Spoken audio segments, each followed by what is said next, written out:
Party के सम्मानित साथी और इस मनौना गांव के, अरे बुआ आपू आ जाओ, सुन लो आके मीटिंग। आजो आपू आ जाओ। गांव के हमारे सभी नाते रिश्तेदार, मैं पूरब का रहने वाला हूँ। बेला, मनोसी, मंगापुरा, समरापुरा, नागनपुरा, रजापुरा, खलपापुरा, मैं वहाँ का रहने वाला हूँ। वहाँ की बहनें बेटियाँ इधर एरवा कटरा, ताखा, मूसलाहार इस साइड में ब्याही आती हैं, उधर की बेटियाँ बहनें यहाँ ब्याही आती हैं। तो आप सब लोग मेरे जीजा के जीजा हो और फूफा के फूफा हो, आप सभी लोग हमारे नाते रिश्तेदार। जब जब होए धर्म की हानि और बाढ़े असुर अधम अवमानी, तब तब प्रभुधर मनुष्य शरीरा और हरई सदा सज्जन की पीड़ा। जब किसी भी परिस्थिति में जब अन्याय, अत्याचार, उत्पीड़न, दमन, उपेक्षा, अधिकारों का हनन जब जब ज़्यादा हुआ है, इतिहास इस बात का गवाह है, तब तब कोई न कोई विकल्प बनकर के सामने आया। बोलो भाई, आया कि नहीं आया? जब जब अन्याय अत्याचार की पराकाष्ठा हुई, अन्याय अत्याचार उत्पीड़न अपने चरम पर गया, तब तब कोई न कोई विकल्प समाज के सामने उस परमपिता परमात्मा ने जरूर दिया। आज यद्यपि यहाँ सर्व समाज के लोग बैठे हुए हैं, लेकिन आज मैं अपने नाते रिश्तेदारों से ये बात कहना चाहता हूँ कि बताइए, 38 वर्षों से मैनपुरी में घुट-घुट करके जी रहे कि नहीं जी रहे? बताइए, हाँ ना करो, हाँ ना करो ना। तो ढाओ के बात कमी जी रहे हो, कोई दिक्कतें आई कि नहीं आई हैं? भाई हुकारा भरो, कहानी में तब मजा आएगा। इतना डर लगता है? नहीं, डर नहीं लगता है। मैं ये तो बात नहीं मानता कि आप लोग भयभीत होते हैं या डरपोक है, मैं नहीं मानता। इसलिए कि मेरी बहनें, बेटियां, भतीजियां, बुआएं जहाँ ब्याही हों, वो सूरवीरों को ब्याही जा सकती हैं, कायरों को नहीं ब्याही। इसलिए मैं ये बिल्कुल नहीं मान सकता कि आप डरते हैं, लेकिन कोई विकल्प नहीं, इसलिए मजबूरी थी। आप जानते सब हैं, जो बातें हम भाषण में आपको बताने जा रहे हैं या जो हमारे प्रदेश अध्यक्ष ने आपको बताई हैं, एक भी बात ऐसी नहीं है जिस बात को आप जानते ना हो। आप बताइए, क्या आप ये नहीं जानते कि नौकरी उनको मिली, हमें नहीं मिली? क्या आप ये नहीं जानते कि असला उनको मिले, हमें नहीं मिले? क्या आप ये नहीं जानते कि हमारी पूरी नेतागिरी खत्म कर दी गई, अपनी आवाज़ कर ली गई? बोलो भाई, गाजीपुर से लेकर के गाजियाबाद तक हमारे समाज के सभी नेताओं को खत्म करके और आपने अपने परिवार के कुर्मा के आबाद कर लिया। ये सब लोग जानते नहीं जानते? ये सब लोग जानते हैं, सबको जानकारी है। तो बहुत ज़्यादा बताने की, समझाने की आपको जरूरत नहीं है, लेकिन ज़रूरत इस बात की है कि आप अपना प्लेटफार्म, मैं पूछना चाहता हूँ, हाँ ना करें, आप अपना प्लेटफार्म कोई बनाना चाहते हैं नहीं बनाना चाहते? बताइए। बोलो भाई, आप भी चाहते हैं कि अगर वे पार्टी वाले हैं तो हम भी पार्टी वाले हो जाएं? बोलो भाई, चाहते नहीं चाहते? आप भी चाहते ना?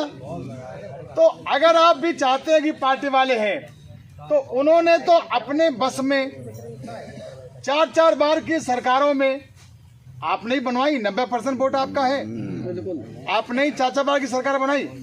अपनी सरकारों में एक बार देखो, 2 बार देखो, 3 बार देखो, 4 बार देखो, एक बार जो धोखा खाए सो बावन वीर कहलाए, और जो बार बार धोखा खाए सो गप्पूनाथ कहलाए। फूफा ने कह दी बात।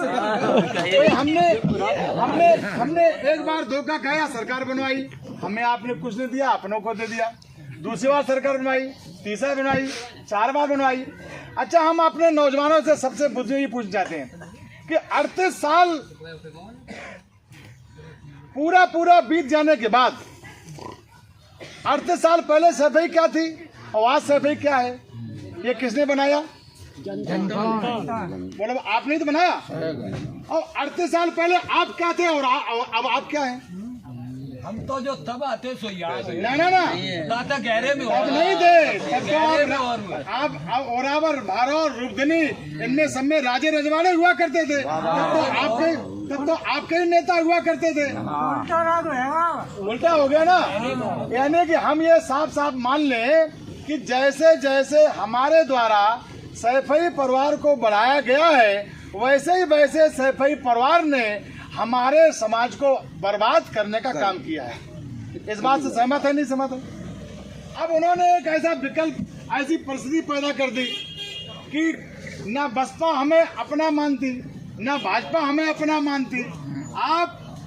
आप मजबूरी में बिना मांगे, बिना इच्छा के, गाली देते हुए भारी मन से आप उनको ही वोट देते हैं। ऐसी परिस्थिति पैदा कर दी। बोलो यही परिस्थिति पैदा कर दी। हम जानते खूब हैं कि हमारे भला नहीं सोचते। हम जानते खूब है कि हमें कुछ देते नहीं। हम जानते खूब है कि जब चुनाव आ जाता है तब कहते हैं कि उठो घोषियो, चुनाव आ गया तुम यादव जी हो गए। अब चुनाव खत्म हो गया तो सो जाओ घोषियो, कमरिया जगे रहो।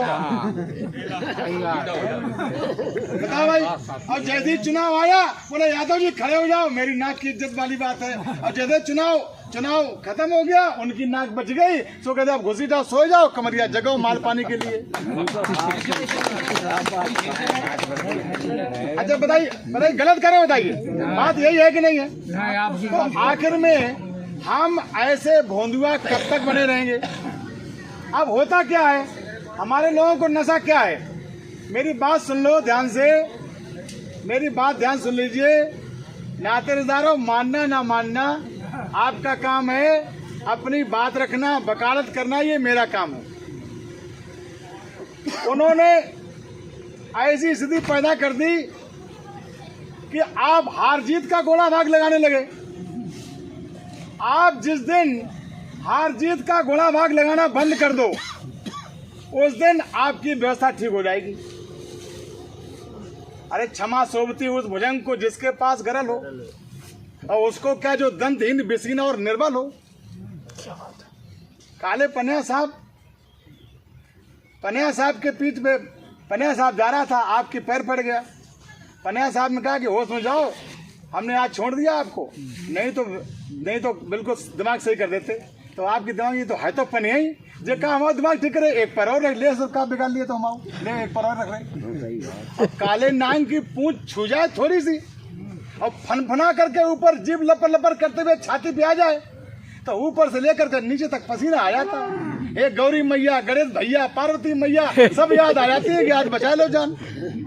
बोलो बात सही है कि नहीं? आप कभी फुसकारे नहीं, आप कभी फुसकारे नहीं, आपने कभी अपनी ताकत का एहसास ही नहीं कराया। आपने तो ये उनको एहसास करा दिया कि ये घोसी तो घास कूड़ा है, ये तो घुसिया है, इससे तो वोट मांगो चाहे न मांगो, ये तो हमारे रौब, दबाव और ताकत और डर की वजह से वोट देगा। क्या बात है बाबू। बता भाई।